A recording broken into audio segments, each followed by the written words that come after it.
আজ ব্রকলির রেসিপি করে দেখাবো। অনেকে ব্রকলি খেতে পছন্দ করে না। আজ আমি যেভাবে করছি কথা দিচ্ছি ভালো লাগবে সবারই খেতে। এখানে কিছুটা ব্রকলি নিয়েছি আর একটা আলুকে কেটে নিয়েছি।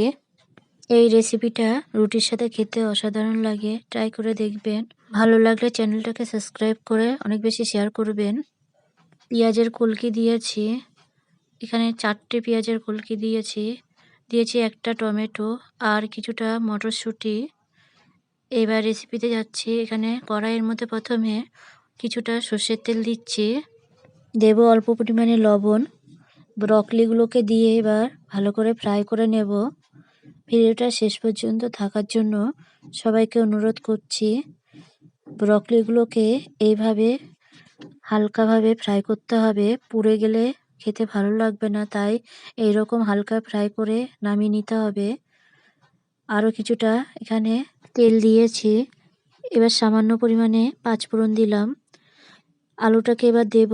আলুটাকে বেশি ভাজা যাবে না, হালকা ফ্রাই করতে হবে। গ্যাসের আঁচটাকে মিডিয়াম করে এই সময় টমেটোটাকেও দিলাম, সামান্য লবণ দেব।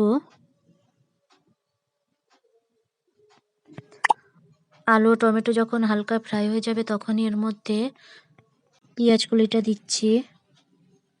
সব কিছু হালকা করে ফ্রাই করে নেব।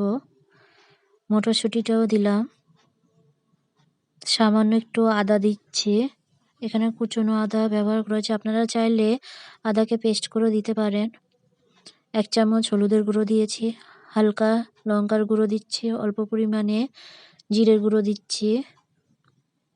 সামান্য একটু জল দিয়ে এবার মশলাটাকে কষিয়ে নিচ্ছি।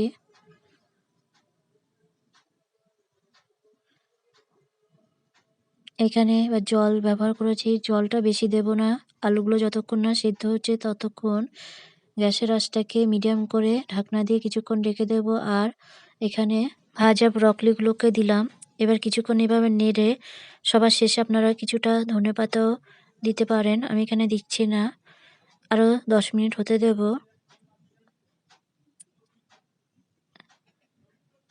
নামিয়ে নিলাম। ভিডিওটা দেখার জন্য অনেক ধন্যবাদ।